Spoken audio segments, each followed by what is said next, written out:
Job chapter 6. So we are past the look into heaven and what has gone on there, and Job being offered up for a test to prove his faithfulness to God. What happens, really, it's a test of what happens in a person's heart when they truly believe. And we're going to find out, and we'll even see tonight, Job believes in substitutionary atonement. We know that because he made, chapter 5. I thought we did chapter 5. No? Oh, okay. Back up to 5. We did 3 and 4 last week. That's right. I forgot. I knew we only did 2 chapters. I don't know why I thought we were all the way through. Anyhow, we'll finish off Eliphaz's rebuke of Job and his implications and all. But we're going to get to Job's response to that. But Job has lost, he hasn't just lost everything. We like to say that Job lost everything and his health. Well, Job also lost 10 children, all of his kids. That multiplies the loss beyond what we can really imagine. Lost them all in one fell swoop, just one incident. This isn't, over a period of time. So it's just, I have in the past been kind of hard on Job's wife with her little curse God and die and think, man, you don't even know what you're saying, which Job does rebuke her a little bit, but I don't think that little interchange between the two of them anymore. I don't believe it was a harsh thing. I don't think she was being harsh on him.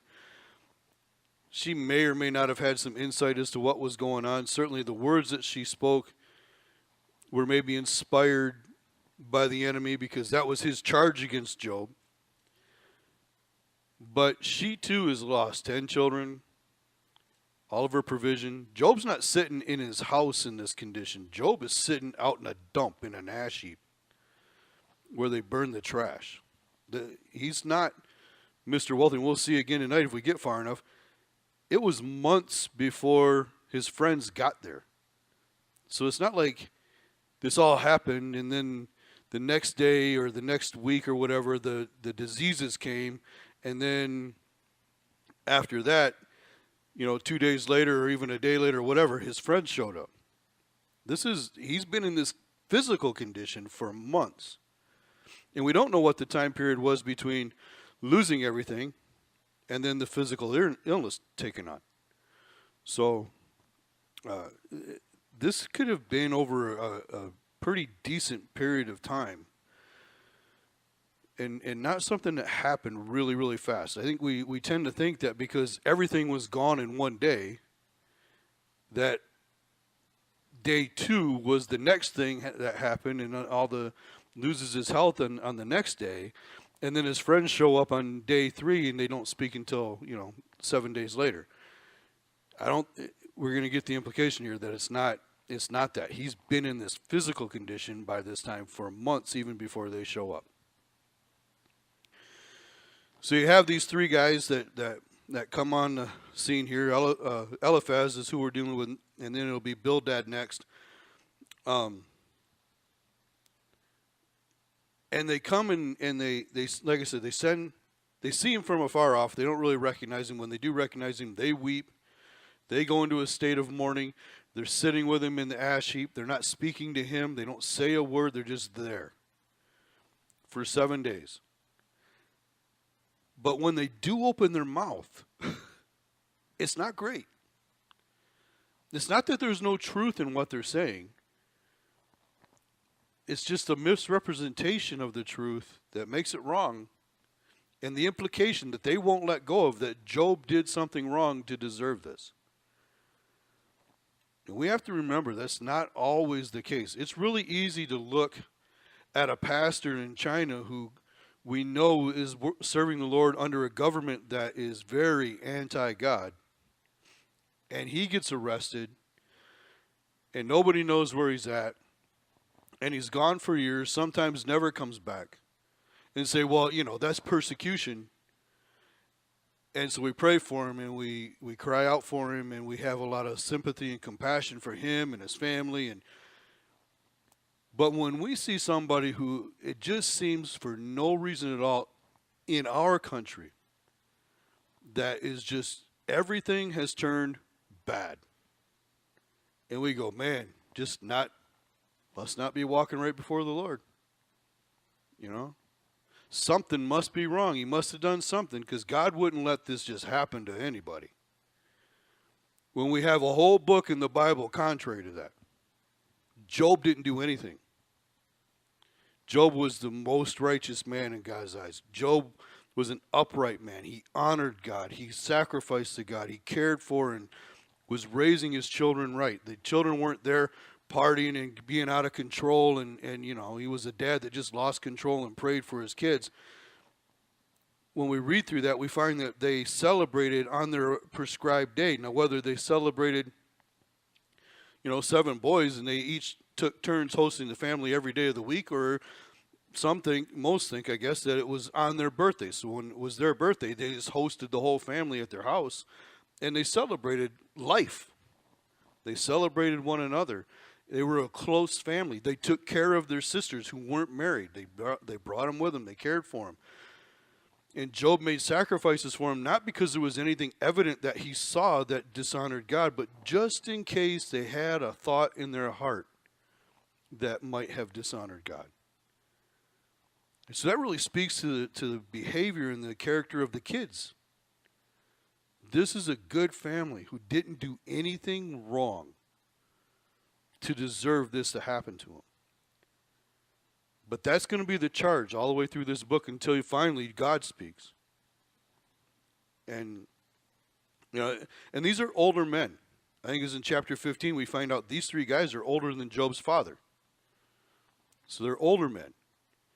Probably Eliphaz is the oldest because he speaks first. And so then you have that on you. Now you have older men giving you direction when you're in a bad place that's unexplainable, who are bringing charges against you that are unfounded. And what do you do with that? You've lost everything. You've lost your kids. You've lost your standing in the community. You're out in the ash heap where the untouchables go to live. You're scraping boils and sores, we'll find out, infested with worms and everything else. I mean, this wasn't just he had some sores. If you go back to Sunday school days and you hear this story, Job had sores and had maybe some boils, and you had pictures of little splotches on the guy. This guy, his skin is breaking open, his oozing, he's got bugs on him and dirt in everything, and it's not good. This is way beyond what they teach you in Sunday school. And you'll see he rightly is willing, without dishonoring God, willing to ask the questions. And we already saw, I think in chapter 3, he despises the day he was born, even the day he was conceived. I wish I had never been born. To have this kind of pain, not just the physical pain, but the emotional pain. And then to sit there in that condition and watch your wife mourn, and you can't do anything about it.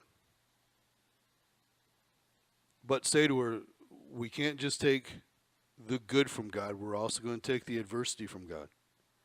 That's the best he has to give her. He doesn't have any answers. He doesn't have any confession that's going to stop it all. Just don't talk like the foolish women. Don't talk like the foolish people. We have to take the adversity from God just like we take the good and the blessings from God. Kind of reminds you of Jesus saying, doesn't it? It rains on both the just and the unjust. It's not just good people that get good things and bad people that get bad things. It's across the board. We live in a fallen world where an enemy goes before God and says, let me have that one over there, and I'll prove that your salvation, your changing of his heart means nothing. And likely none of us has been put through this test. I think God has exaggerated this test for a reason and put it in front of us so that we know that all the pain we go through, probably still haven't gone through this. I had a friend a couple of weeks ago write me a note and said that they had been thinking about me, and Job came to mind, and they were a little disturbed about it, and that they really even began to cry over it, like, why? And then they went and they read the story, and they read through the whole thing. It had been a long time since they read the whole story, read through the whole thing, and in the end, they realized this all comes out good. Now, I don't know why they would think of Job with me, other than that's just what God wanted them to do, and it was right when we were starting this whole thing. So this is in my mind already. But I thought, you know what? And if I can come through the worst days of my life and be half of what Job is, I'm doing pretty stinking good. If I can respond as well to my worst day as he did in this worst part of his time in his life, in the same way, then, you know, that's a pretty flattering comparison, actually. We're all afraid to be Job or anywhere near Job. And actually, his friends are too. That's going to get brought up in all of this. That's kind of Job's throwback at them. You see me, and you really know I didn't do anything. You're trying to come up with something bad about me to justify this because you're afraid it could happen to you. And, you know, we like to stay away from Job. We don't want to be Job. I have been at times in my life where I've even said to God, I don't need to experience everything Job did. I still love you, even with this. I don't, you know, whatever the loss was, whatever was going on in my life. And say, I really, honestly, I don't need to experience all of Job's experience, all right? We'll just be good right where we're at. We're afraid to be here. So keep that in mind, you guys. This is not a book that's meant to just frighten us. It kind of bothers me every time I hear somebody, and it usually starts with adults, and then you start hearing kids and teenagers, oh, I'm afraid to read Revelation. It's such a scary book. I'm like, really not. I remember being a little kid, and it was a little frightening, but when I got to be a teenager and an adult, and I'm reading it, and I'm going, you know what? It's the revealing of Jesus Christ. Why would I be afraid of it? And in the first chapter, blessed is he who reads and understands. There's a blessing on that book, to read that book. Same thing with Job, you guys. I'm telling you. This is not meant to be a book that just puts the fear of God in you. People still read this from the same perspective of his friends. You get away from those first two chapters and you get into this, and I don't want friends like this. And I don't want to have to face this kind of thing. But even when I face these bad things, I don't want friends like Job's friends. It just made it worse. And, you know, and it's like they don't read the whole book and get to the end. So, anyhow, this like any other book in the Bible is meant to be an encouragement to a true follower of God. All of it is. So, chapter 5. We're in the middle of Eliphaz's little spiel here that he's got. So, verse 1 says, call out now, is there anyone who will answer you? And to which of the holy ones will you turn? For wrath kills a foolish man, and envy slays a simple one. I have seen the foolish taking root, but suddenly I cursed his dwelling place. His sons are far from safety. They are crushed in the gate, and there is no deliverer. Because the hungry eat up his harvest, taking it even from the thorns, and a snare snatches their substance. For affliction does not come from the dust, nor does trouble spring from the ground. Yet man is born to trouble as the sparks fly upward. All right, so basically he's saying, you've lost everything, including your children. There's got to be a reason for this. And, you know, call out. Who are you going to call to? Which one is going to come and help you as long as you're not willing, basically, to confess what you've done? You're not going to get any help from God, Job, unless you come clean with what you've done. Your kids are gone because of you. Your stuff is gone because of you. There's no deliverer because of your hidden sin. Now, there's a bit of truth there, right? Man is born into trouble. We're all born to trouble. It's in us. It's ingrained in us. We get it from Adam. We're all born to trouble. But we can't let that be our foundation of our truth and talking to other people and build backwards on it and say, you're born to trouble. That's why all this stuff happens. So you must have done something.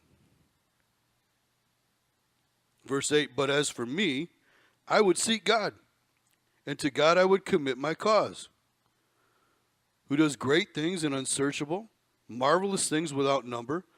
He gives rain on the earth and sends waters on the field. He sets on high those who are lowly, and those who mourn are lifted to safety. He frustrates the devices of the crafty so that their hands cannot carry out their plans. He catches the wise in their own craftiness, and the counsel of the cunning comes quickly upon them. They meet with darkness in the daytime and grope at noontime in the night. But he saves needy from the sword, from the mouth of the mighty, and from their hand, so the poor have hope, and injustice shuts her mouth. So you must have done something to somebody. You're walking on people, right? You've taken your influence, you've taken your means, and you've used it in a wrong way. And so God's taken it from you. That's kind of the charge here. All of this is true to an extent. We've seen it as we've gone through the Bible. God certainly, he gives rain to the earth. He sends the waters. He's in control of all that. Sets those on high who are lowly, those who are, very humble.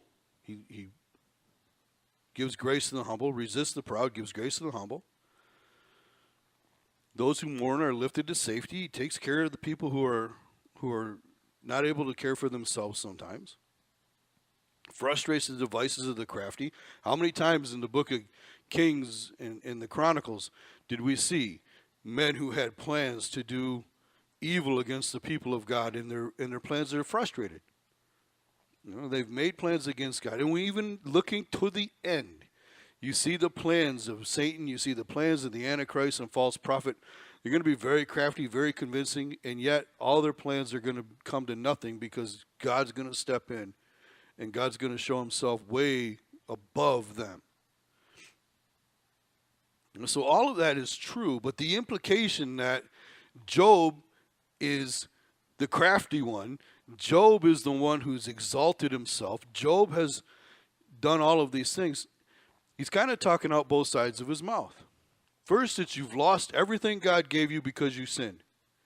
Then it's you are the one who exalted yourself. You're the one who took all these things, and you made something of yourself that you shouldn't have, and you've used it in the wrong way, and God took it. So which is it? Did God give it to him, and then God took it because he was a bad person, some secret sin? Or did he take these things and make himself and exalt himself above other people and walk on other people, and God put him down? And maybe that's his implication here. It's either this: God gave you all this, and you committed some sin and lost it all, or you built it all up, you used it for your own means, you were stepping on people, and God put you down. And that's kind of what Eliphaz is. It's got to be something somewhere in between these two extremes. It's got to be here. You did something wrong. So verse 17 says, "Behold, happy is the man whom God corrects." Well, we know that. We're going to see that in Hebrews chapter 12. Right? God chastens those who he loves. And so he's going to, you even wonder if the writer of Hebrews isn't thinking about this particular passage, because this is true. Happy is the man whom God corrects. Therefore, do not despise the chastening of the Almighty. For he bruises, but he binds up. He wounds, but his hands make whole. He shall deliver you in 6 troubles. Yes, in 7 no evil shall touch you. In famine he shall redeem you from death. In war from the power of the sword. You shall be hidden from the scourge of the tongue. And you shall not be afraid of destruction when it comes. You shall laugh at destruction and famine, and you shall not be afraid of the beasts of the earth. For you shall have the covenant with the stones of the field, and the beasts of the field shall be at peace with you. You shall know that your tent is in peace. You shall visit your dwelling and find nothing amiss. You shall also know that your descendants shall be many, and your offspring like the grass of the earth. You shall come to the grave at a full age, as a sheaf of grain ripens in the season. Behold, this we have searched out. It is true. Hear it and know for yourself. Job, just confess it and look at what can happen. Confess it and you can have all of this back. God is, he binds up the ones who are wounded. He wounds, he binds up, his hands make whole. Listen, this to me sounds like the name it and claim it group, the prosperity guys.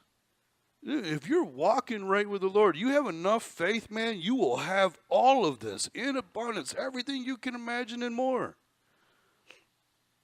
And all you got to do, we know this is true. We've searched it out. Hear it and know it. Just know it. Believe it, Job. Just believe it. Listen, man, I walked in, followed those guys, and watched people that I know, that I love, that I was close friends with get into this stuff. And still today. And,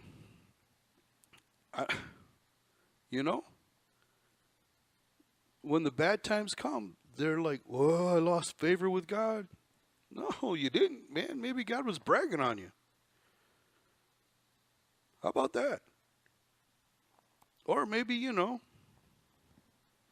I don't want. I'd say, no, I'm getting ready to be one of Job's friends. Well, maybe Satan was right about you. You weren't. No, but it's very easy for these people from their gated mansions and their 6 airplanes from their private airport and their whatever else they have to say, if you believe enough, man, look at what you can have. But then turn around when you make a buck and say, well, but God told me you need to give it to me. These guys are obviously well-to-do. Job was well-to-do. They're influential people. They really are wise men, and there's a sound of truth in all of this. Sometimes this is true. Sometimes people are healed, and sometimes people have to go through a long healing process, and sometimes people aren't healed. And it has nothing to do with the degree of faith they have. And we have to be very careful with that. And we don't say, well, we'll pray from you from afar. No, the Bible says, hey, let the sick call the elders, let them come together, anoint them with oil, pray over them, believing that God can heal them. But we see there's times when, I don't think that just because this conversation just started here, that in the months that were prior to this, Job was like, you know what, I'm just going to wait for those 3 guys to finally show up. And when they get here, we'll go to do some battle. And, no. You don't think he hasn't cried out to God already? In the initial impact of everything, he gave honor to God. When he lost everything and his kids died, naked I came from my mother's womb, naked I'm going to return. The Lord gives, the Lord takes away. Blessed be the name of the Lord. And he was mourning. And he worshiped. And he's sick. And it's painful. And he can't breathe. And he's hungry, but he doesn't want to eat. And it's everything about just living is labored. And his wife says, listen, this is all, just curse God and die. Just, that would put the nail in the coffin. And he says, I can't. I have to take adversity from God just like I have to take the good from God. And he honors God again, and he doesn't fail again. And we don't know. We don't know what's going on behind the scenes. I know this, that if you come out of the other end of a trial and a tribulation time, whatever the length of time it is, and you begin to recover from it, and sometimes the recovery process is just as hard and just as long as the trial was. You know? Listen, when Noah was gone, when it was finally done, it was still 3 months before I slept through the entire night. It didn't just, everything was good, everything was happy, and now what do we get? Now we get calls from people, and we just spent hours last week with another couple going through the same kind of thing that we went through. And what happened? We come home, my body hurt through the whole weekend. My shoulders flared up, all my inflammation flared up. I couldn't hardly lift my hands up over my head again. Tracy had a headache for days. Everything, because we were helping somebody else. Sometimes the recovery process from all kinds of things, the trauma that comes from going through this kind of thing, even if it's an illness or it's a loss or it's a perceived lost battle, the recovery time can take just as long. You can't look at somebody and expect, hey, super strong now, right? They were champions, man. They held their faith through the whole thing. They come out on the other end, and now it's just time to go. And they got to rest from the battle. It's going to take time to get their feet back under them again. Whatever it is. You know, we've got our men and women coming back from war with PTSD like we can't believe. You got people who are dealing with aging parents, and it's a trial. It's a test. It's a labor. And some who are dealing with people who they have loved their entire life and have Alzheimer's, and that person has turned mean on them. And it's not their fault. They're not mean because they were actually secretly mean the whole time. You know, people have brain tumors that change their personality. They have brain traumas that change who they are. People who are loving and caring their husband or wife, and then they have this happen to them, and now their personality is completely flipped. And all of a sudden, this strong marriage that was founded on faith in God, and that person is gone. There's a story about somebody that happened to. Car hit this man and his little girl, killed the little girl. He had a major brain trauma.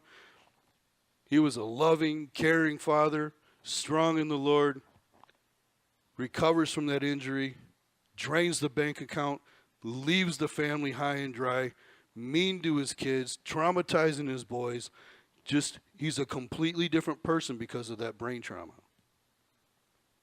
We don't know.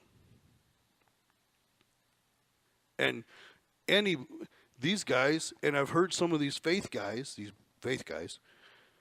would say, somebody did something wrong. I've heard Kenneth Copeland say it to one of his own cronies that asked him the question. They were doing a telethon thing, said, hey, we got this prayer request, this family, they lost their 4-year-old boy to leukemia. What would you say to them? Well, God didn't fail him, but somebody did. I'm like, are you kidding me? I was still following the people when that happened, and I wanted to choke him. You say that on national TV? These people are praying, they're pledging, they're giving money, and that's your response. Somebody failed, and it wasn't God. Come on. You just became more of the trial for that couple if they heard you make that comment. There's no pastor in that. There's no, and I'm getting angry. I'm getting angry at Eliphaz, and I'm taking it out on everybody else. But listen, you guys, just be protective of people when you know they have that influence in their life, and God has put you in their path to bring comfort with the power of the Holy Spirit working through you to bring comfort in that life, to help guard against probably well-meaning people. They really believe what they say, but that would put on them somebody failed and it wasn't God. Because that's really the idea they have. So just be careful of that. Help guard against it. You can hear it in this little thing here with Eliphaz. If you just believed enough, if you believed in God enough, you trusted Him enough to confess your sin, everything would be good. And look at what you could have again. I'm not sure Job's caring right now about replacing everything that he lost. Just living is hard enough. We'll see that now. Then Job answered in chapter 6, verse 1, and said, "Oh, that my grief were fully weighed, and my calamity laid with it on the scales. For then it would be heavier than the sand of the sea. Therefore my words have been rash." So my grief, he's saying, my grief is worse than the calamity. The pain inside of me is worse than what actually has happened to me. It's harder to bear than all the loss. It's harder to bear than the sickness, just the grief, the anguish inside. And so my words are rash, for the arrows of the Almighty are within me. My spirit drinks in their poison. The terrors of God are arrayed against me. Does a wild donkey bray when it has grass? Or does the ox low over its fodder? Can flavorless food be eaten without salt? Or is there any taste in the white of an egg? So he's lost his appetite. And he's just got all these questions. He's going to ask these questions. What if a donkey has what he needs? Is he going to make a lot of noise? Or an ox, if he's got what he needs to eat? And I can't eat. He says, my soul refuses to touch them. They are as loathsome food to me. I can't eat anything that has any flavor to it. All I can eat is this tasteless food, and all I can eat is this hospital food. That's all they give me, and I can't stand it. I don't want it. I don't want to eat anything. If I can't eat what I want to eat, I don't want to eat anything. It's kind of where he's at. He says, oh, that I might have my request, that God would grant me the thing that I long for, that it would please God to crush me, that He would loose His hand and cut me off. Then I would still have comfort, though in anguish I would exult. He will not spare, for I have concealed the words of the Holy One, or have not concealed the words of the Holy One. I'm just done. I'm done. Yeah. Yeah. But he's not suicidal. He just wants to just let this be done, God. If He would just do this for me. Because he knows it's not right for him to take his own life. So he's not suicidal. He's standing against that. Just wishes that God would do it. Just take me out. Just cut me off. He said, I have not concealed the words of the Holy One. I haven't done anything wrong. Not only have I not got hidden sin, I haven't even hidden what He would have me say to other people. So I know I'm okay with Him. There's something inside Him that says I'm okay. I know where I'm going to be when I go. If He would just go ahead and take me. Now, probably all of us have been here and not had a day even half as bad as one of Job's. And go, Lord, I'm done. I'm tired. Just take me home. I don't want to be selfish, so blow the trumpet and take us all home. Yeah, just call us all home right now. Let the rapture happen. Lord, we're done. We're tired. And you know, we're tired of hearing it. We're tired of seeing it. And we kind of get to where Job's at without this kind of trial. But it's just like, you know, I'm perfectly good with him taking me right now. But everything we read in the Bible tells us to be ready to stay too. As long as we're here, we don't ever get to the point where, you know what, I'm just going to sit here until you take me home. Or even, I'm going to sit here until I get an answer to my prayer. I'm going to go before God. I'm going to keep going before God. But I'm going to get up off my knees when I'm done praying. I'm going to keep going back at what he wants me to do. And I'm going to move forward. And I'm going to keep going. No matter what. But we've all been here. Just please. Just let this be done. Right? What strength do I have that I should hope? And what is my end that I should prolong my life? What's the point, he's saying? Just what's the point of even being here? Is my strength the strength of stones, or is my flesh bronze? Is my help not within me? And is success driven from me? What's the point of me being here? I'm not made of stone. I'm not made of bronze. Listen, this is a tough guy. He's gone this far. And if it has been, as I think, months before these guys even got here and started this conversation, he's tried to soldier through this. Paul would tell Timothy, you're going to have to stand like a good soldier and keep going. He'd tell the Ephesian church, when you've done everything you can to stand anyways. And you have to be in that mindset. But sometimes you get to this point and you're going, I can't do this anymore. What's the point of doing this? Nobody's listening. Nobody hears your word. Nobody's giving their heart to the Lord. I don't see any fruit of what you have me do. You know, it's like being Jeremiah. 40 years, no converts. Nobody took his word. Nobody changed their ways because of Jeremiah. And then you got Jonah, got a bad attitude, and whole stinking Nineveh converts and God relents. Millions of people. And that's just the way it is. I don't get discouraged because I see Franklin Graham or Greg Laurie or Raul Reese or any of these other guys that do these big things, and people come forward because, you know, they got up there for 10 minutes, shared the gospel, and said, give your heart to the Lord. I always wanted to be able to have that.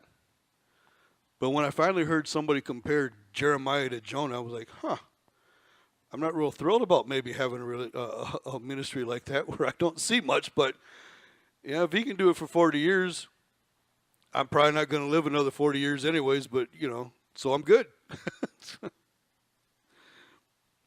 Anyhow, this is where he's at, though. What's the point? There's not even a point of me being here. What can I do from an ash heap? You know, what can I do to, how am I furthering the kingdom of God, sitting out here, all this pain, disgusting. I disgust myself. I don't want to eat the food I can eat. You know, we'll see again, he doesn't breathe well. This is just no day is good for Job right now. And sometimes, maybe you get there. Who am I? What does it matter? What's the point of me doing any of this? Because, one, I don't see the fruit, and two, look at where I'm at. You know, it seems like I'm always in want, or it seems like I'm always in need, or I'm always in pain, or I'm always restricted by something that I know is from a fallen world or a result of living in a fallen world. And, man, you know, you see these other guys, they got this going for them or that going for them, and they love the same God I do. What's going on? You know. So, what's the point? He's He's rightfully down. To be in this position and go, man, the Lord's good. Everything's good. I don't care. Scraping the sores off, kicking the bugs off. I'm still good. I'm still going. Nobody in their right mind. That's a crazy person. That says everything's good when it's not. That's that whole, the first person I remember promoting that kind of stuff was Robert Schuller, Power of Positive Thinking. You don't ever admit that you have a cold. You don't ever admit that you're sick. You don't ever admit that you're poor. You're not poor. You speak it, you're healthy. You speak it, you're wealthy. And it'll happen. And I'm going, it's not reality. God's going to honor a lie? I don't think so. It's okay. It's okay to pray like David did. It's okay to pray like Job does. What's the point of all this, God? He doesn't know. The point is, in heaven, in the throne room of God, there's the point. It's all being played out. That's where the war is. That's where the thing is. That's where the challenge is, and that's where the victory is being won. And Job doesn't have any clue of it, and he doesn't feel like he's any part of it.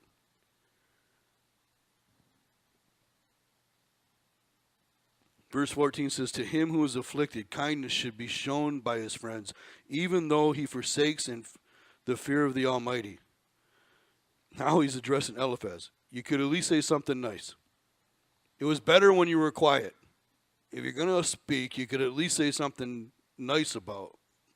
There's some kind of word of encouragement, not just all of a sudden, bang, you know. My brothers have dealt deceitfully like a brook, like a stream of the brooks that pass away, which are dark because of the ice, and into which the snow vanishes. When it is warm, they cease to flow. When it is hot, they vanish from their place. The paths of their way turn aside. They go nowhere and perish. The caravans of Tema, and keep in mind, Eliphaz is a Temanite. The caravans of Tema look, the travelers of Sheba hope for them. They are disappointed because they were confident they come there and are confused, for now you are nothing. You see terror and are afraid. Did I ever say, bring something to me, or offer a bribe for me from your wealth, or deliver me from the enemy's hand, or redeem me from the hand of the oppressors? So Job's like, you guys, man, you are like a dry riverbed. You just, there's nothing refreshing about you being here. I'm not encouraged by any of this. You see where I'm at. I don't need this. You see what's going on with me. I don't need these words. You're my friends. You came. You wept. You were silent. You did the right thing. You didn't say anything until I did. You tore your clothes as a sign of mourning. You sat with me. And now you open your mouth and it's just a dry river, a dried up creek that doesn't bring any refreshment. Thanks. Thank you. And he goes on, he says, you know, they are disappointed because they were confident. This is what I was talking about earlier. They were confident. They come there and are confused. For now, you are nothing. You see terror and are afraid. The illusion here, or the implication here, is that you came and you're disturbed by what you've seen, and you were hoping that whatever was wrong was obvious, so you could point to it and say, fix this, and you're good. But because there's nothing, and Job standing his ground, says, you see terror and are afraid. My situation is horrifying to you, and you're afraid it could happen to you. He said, did I ever say, bring me something? I didn't tell you to come and bring me anything, or offer a bribe for me from your wealth, or deliver me from your enemy, or from the enemy's hand, or redeem me from the hand of my oppressors, or hand of the oppressor. I haven't asked for you to do anything for me. Not even in this state. You know, if you, it's kind of like, if this disturbs you so bad that you can't stand to be here, rather than just finding fault with me and giving me this kind of discouragement, leave. Just go. I don't need it. It's bad enough without you in your mouth. So 24 says, teach me and I will hold my tongue. Cause me to understand wherein I have erred. How forceful are right words. But what does your arguing prove? Right? So show me. Show me what I did. Maybe I'm delirious and I don't see it. Show me what I did. Show me the evidence of my wrong, of my error. And, I'll come in line with it. But there's nothing there. What does your arguing prove? Do you intend to rebuke my words and the speeches of a desperate one, which are as wind? Now, keep in mind, Job spoke first. Remember, he cursed the day that he died or didn't loathe the day that he died. The day that he was born and conceived, and he went through all of that and just wished that he could die. We've already seen it even in this. Wishes it could just be done. So do you intend to rebuke my words and the speeches of the desperate one, which are as wind? Yes, basically, you're a bunch of windbags. It says, yes, you overwhelm the fatherless, and you undermine your friend. Now, therefore, be pleased to look at me, for I will never lie to your face. You know me, he's saying. You've known me. You don't know me to be a liar. You know me to tell the truth. Look me in the eye and see if I'm lying. It says, yield now. Let there be no injustice. Yes, concede my righteousness still stands. Is there injustice on my tongue? Cannot my taste discern the unsavory?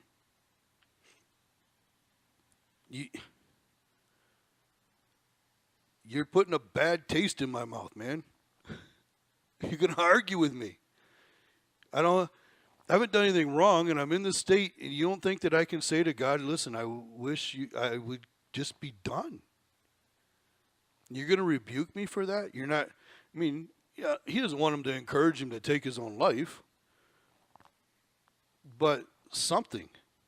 Hey, we know God. We've all worshiped together. We've all sacrificed together. We've walked this together. I walked this with your father before you.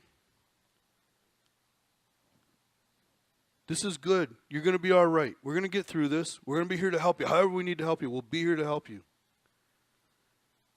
That's what he's hoping for. Job, man, it's a bad world. It's a fallen world. Just because Noah got out of the ark and it was just Noah and his family doesn't make everything right and doesn't make everything. Noah was still a sinner. Job, we're all still sinners. But you remember the grace of God. Even in this, this has nothing to do with the grace of God on your life. Those are the words he's hoping for, but it's not what he's getting. It's beat down, beat down, beat down, beat down. He's like, I'm not lying. I haven't done anything. He's not saying that he's not a sinner. He knows he's a sinner. He does sacrifices. So he knows that he's not sinless, but he hasn't committed some kind of offense that has brought judgment on him that he's hidden and not confessed before God.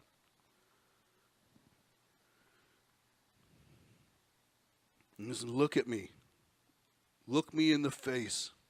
You know I don't lie. I'm not lying to you, right? It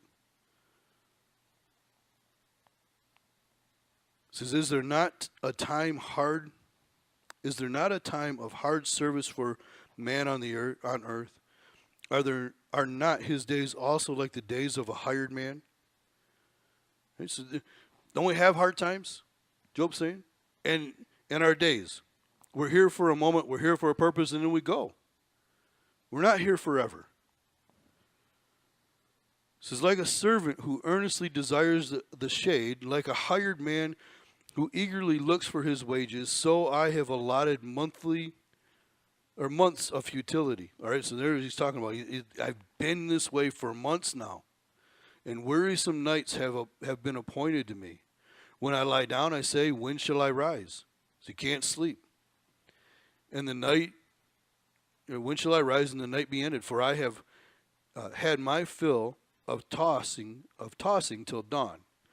And so he's just back and forth. He can't sleep at night. He says, my flesh is caked with worms and dust. My skin is cracked and breaking out afresh. So the sores don't dry up, or when they do dry up, then I have another one breaks out. This has just been nonstop all the time for months now. It says, my days are swifter than a weaver's shuttle and are spent without hope. Oh, remember that my life is a breath. My eye will never again see good. The eye of him who sees me will see me no more. While your eyes are upon me, I shall no longer be. As the cloud disappears and vanishes away, so he who goes down to the grave does not come up. He shall never return to his house, nor shall his place know him anymore. So it's like, this is all temporary. One day I'm going to die. I'm going to go down to the grave. And I'm never going to see my house again. My house will never see me again. I'm not coming back to that place. When I'm gone, I'm gone. Now we know that Job, and we'll see later on, Job believed in the resurrection. But Job doesn't have any intention of being resurrected and going back to his old place and his old way of life and having his house back and having all of his stuff back. There's more after the resurrection. It's a resurrection to eternal life. It's not a resurrection to the old life. Yeah. He's saying, in all of this, now it's like the preacher who's sick and now he's gaining steam. And he's feeling better behind the pulpit. And I've had those days. You get up on a Sunday morning, and all of my friends who have done this, that I've talked to about this, that are pastors, you don't feel good. You don't feel like you have any strength. You don't feel like you have any words. You're walking up and you just want to get it done. You hope you don't, get gross on people, and you get back there and you get going and you start going, and the strength comes, and your physical strength comes, and you feel better than you felt in days. And then when it's all done, you get about 5 steps from the pulpit, and it all comes back. But I can sense here, Job is gaining some momentum in his preaching. He can talk about the worms that are in the dirt and everything caked on him. And he's saying, I'm gonna disappear. I'm gonna go to the grave. But again, we know from another passage, he believes in resurrection. I'm not coming back to my old house. I'm not coming back to my old ways. I'm not coming back to my old life. All of that, they're not going to see me anymore. When I go to the grave, the people living in my house are not going to care about me. They're not going to see me anymore. Therefore, I will not restrain my mouth. I will speak in the anguish of my spirit. I will complain in the bitterness of my soul. Okay. Now he's speaking to God. He's going to cry out to God. In the anguish of my spirit, in the bitterness of my soul. I don't feel good about this. I don't like where I'm at. I know you're in charge, but I don't like where we're going. I don't like what's going on. So I'm going to complain. I still know you're in charge, but I'm going to complain. And you know what? When we get to the end of this book, Job's not charged with speaking ill of God. Eliphaz is. Because he misrepresents the truths of God. Job is speaking what he's feeling, his emotions that are being caused by all of this, and God's big enough to take it. Read some of the Psalms. David was the same way. And yet, You'll see. Examine me. Look at me. Is there anything wrong with me? I mean, you put it out. It's okay to be real with what's inside of you with God, because he already knows anyways. You can't hide it from him. So you might as well get it out, get the stress off, get the blood pressure back down, and be real with God, and then say, all right, if I need to say I'm sorry about something, I'm going to say sorry about it and examine me. Is there any evil in me? Do I have any ill will here? Do I have any ill intent? Let's deal with it. I'm going to humble myself and submit before God, and then I can worship. Anyways.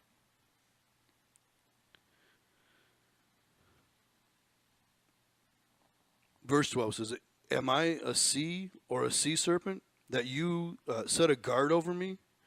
When I say my bed will comfort me, my couch will ease my complaint, then you scare me with dreams and terrify me with visions? So there's been times of hallucination, times of nightmares with all of this. On top of it, he's not getting any rest at all. So that my soul chooses strangling. I'd just rather die. Right? And death rather than my body. I loathe my life. I would not live forever. Let me alone, for my days are but a breath. I know man is only here for a short time. I know I'm only here for a relatively short time. Let's make it shorter. Just do me in now. If you're not going to let my life have any meaning, if you're not going to let me have any point to being here for you, then just take me home. If you're done with me, don't make me stay here. Don't make me keep going through this. Take me home now. And now he's going to say words that are very much like Psalm 8. What is man that you should exalt him? That you should set your heart on him? That you should visit him every morning and test him every moment? How long will you not look away from me and let me alone till I swallow my saliva? How long are you going to look at me? To God. He's just asked Eliphaz to look at him. Now he's saying to the Lord, how long are you going to just sit there and look at me? What am I that you would have ever exalted me? That you would set your heart on me? How is it that I have your heart? He's got a moment here of some clarity, and he's been complaining, but and it's that cycle that I was just talking about that you see in the Psalms with David. It's here. I'm going to complain, and he does. I loathe my life. I don't want to live forever. Just let me alone, for my days are but a breath. And then it's, why do you care about me? Listen, when he's turned away from Eliphaz and he's crying out to God, even in front of his friends, the pain is still there. The sores are still there. The loss is all still there. But there's a sense of knowing that God is there too. What is it? What is man that you should exalt him, that you should set your heart on him, that you would visit him every morning and test him every moment? How long will you not look away from me and let me alone till I swallow my saliva? And then it's the examine me part. Have I sinned?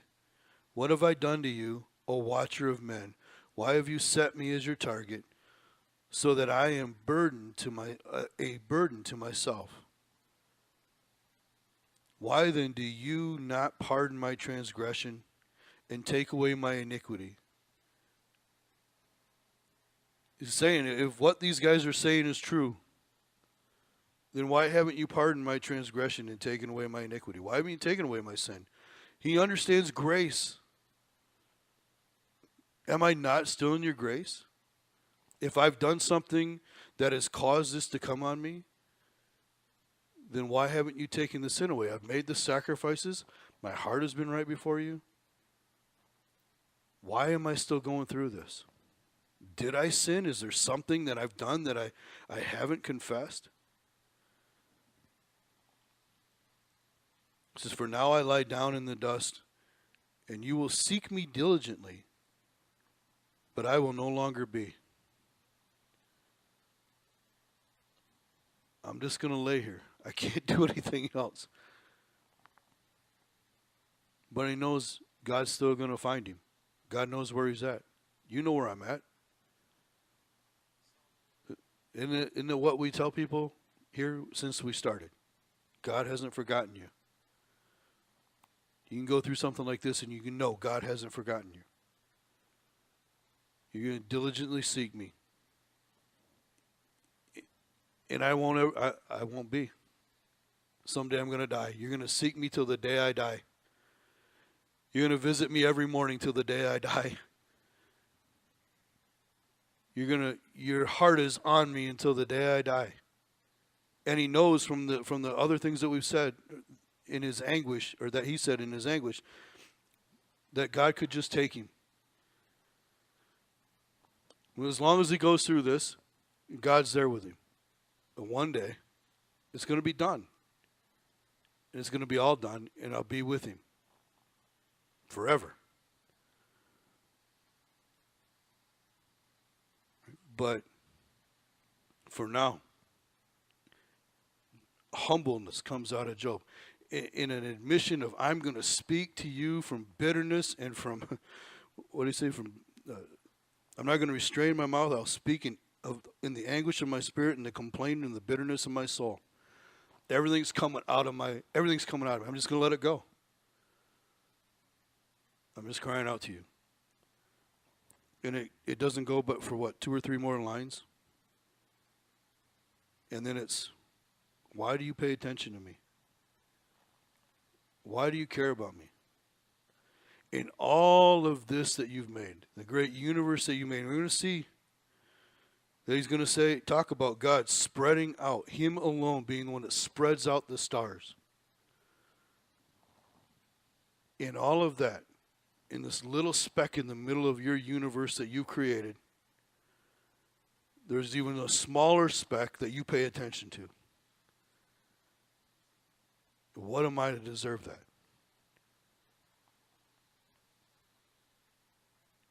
And because of that, what really, I mean, for just a moment, he's able to say, my problems are nowhere near as big as my God. I think that's really what's coming out of those couple of verses. My problems, my anguish, my bitterness is nowhere near as big as my God. And even in spite of what's inside of me right now, the way I feel, you still love me. You still care about me. Enough to keep looking at me, enough to visit me every day, enough to test me every moment. You spend every moment with me. Man, not only has God not forgotten us, God has never, ever once left us, not for a moment. No matter what we're going through, good or bad. We have never been alone for a moment. And we won't be. We won't ever be. Absent from the body, present with the Lord. You take your last breath here, you take your next breath in front of him. The trumpet blows, he calls everybody up. Everybody goes, we meet him in the air. He doesn't even make us get all the way to heaven. He's gonna come and meet us and take us in there himself. But even with all that, we are never, ever alone. I won't ever leave you. I won't ever forsake you. That should cause us to think of Job. And Job knows that. He's using a lot more words than Jesus used, but he knows it. And the words are the words that God used to the nation of Israel right before they went in the promised land. I won't ever leave you. I won't ever forsake you. And that promises to us as well as them. And we have to remember it, have to remember it. no matter what. No matter what's coming. You know? And we got brothers and sisters that have to live by that every day. You know, they never know when somebody's coming through the door. And it could well get to that for us. Before he comes back. You know? We don't know. But whatever happens, and I'm sure there are some people who think I'm a little nuts and putting too much on my kids, but I've told them in the past, if it ever gets really bad, I don't care what they do to me, you don't ever deny Jesus. Don't ever. And, you know, it's not like I say it to them every day, so I'm not, you know, putting too much on my kids, but there have been times in the conversation has come up, whatever happens, if somebody's ever abusing your dad for Jesus, you just let them do it and don't you ever deny him. Because the worst thing they can do is send me home. So, anyhow.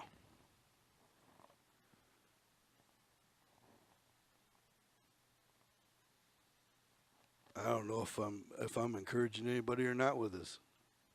This is it's a heavy book, but look at what he just said, the end of that. No matter what, God's here. No matter what.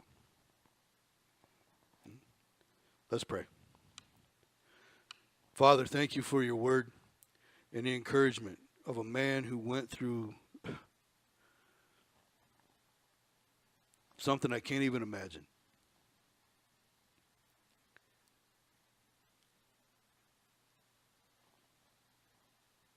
What a great example he has been. And Lord, I pray that everybody who hears this would be encouraged by that. That they would be lifted up in their spirit, no matter what they're going through, knowing, beyond a shadow of a doubt, God is with them, no matter what.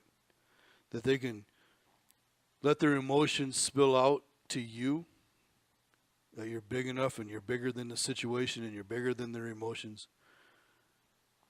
And that you still love them. And Lord, I pray that everybody who does that would remember after it's all done and the emotional part is done, they would remember that you love them anyways, that you're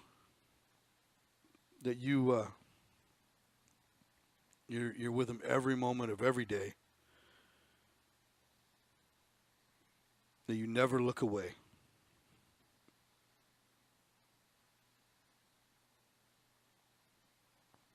Lord, thank you for your faithfulness in spite of our lack of faithfulness sometimes.